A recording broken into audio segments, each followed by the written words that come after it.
నీ గురించి మాత్రం కాదు, కొంతమంది అత్తమామల గురించి. ఎట్లా ఉన్నారు అత్తమామలు అంటే, కొడుకు గురించి కానీ కొడుకు పిల్లల గురించి కానీ కొంచెం కూడా ఆలోచించట్లేదు. మొత్తము బిడ్డ పిల్లల గురించి మాత్రమే. నా కొడుకు ఎట్లా ఉన్నాడు, నా కొడుకు పొజిషన్ ఏంటిది, అప్పులలో ఉన్నాడా, సంపాదిస్తున్నాడా, ఎంత సంపాదిస్తున్నాడు, ఎన్ని అప్పులు ఉన్నాయి అనే ఆలోచన నా మనవరాన్లకు, నా మనవడికి మనవరాన్లకి ఏమైనా సంపాదించి పెట్టిండా అనేది అసలుకి ఇంత కూడా ఆలోచన లేదు, ఉండట్లేదు అసలుకు. ఎంతసేపటికి ఉన్నంత వరకు, మేము ఉన్నంత వరకు ఎంత సాధ్యమవుతుందో అంతవరకు బిడ్డకు పంపించేసేయాలి అన్నట్టుగా ఉన్నారు. ఫంక్షన్స్ అయినా ఏదైనా కూడా, పోనీ మీరు సంపాదించింది ఒక 10 ఎకరాలు 20 ఎకరాలు భూమి ఇచ్చిర్రు, మాకు ఒక 2-3 అంతస్తుల బిల్డింగ్లు ఇచ్చిర్రు, జాగలు ఇచ్చిర్రు, ఏం కాదులే సగం పోతే పోయింది, మా అమ్మోళ్ళు సంపాదించిందే కదా అన్నట్టుగా ఉంటుంది. ఏమీ లేదు, సంపాదించి ఇచ్చిన 1/2 ఎకరం భూమి కూడా ఉండదు.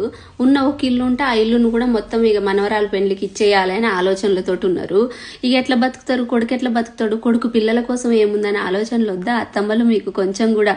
ఎందుకు ఆలోచించారు? ఇంక మేము చదివించినాం, వాడి పిల్లల్ని వాడే చూసుకుంటాడులే అన్నట్టేనా? ఇక కొడుకు బాధ్యత అంటూ మీకేం లేదా? మీరు సంపాదించరు, మీరు కూర్చొని తినుడే. పెళ్లి కాగానే మమ్మల్ని దీని దగ్గర డబ్బులుంటే అసలు మనల్ని లెక్క చేయదు, నెత్తినెక్కి కూర్చుంటుందని జాబ్ మానేసేదాకా పట్టుబట్టి జాబ్ చేయనీయలేదు, జాబ్ మానేస్తారు. ఇంకా మేము కూడా సంపాదించాము. మేము అందరం ఒక్కడి జీతం మీదనే బతుకుతున్నాం కదా.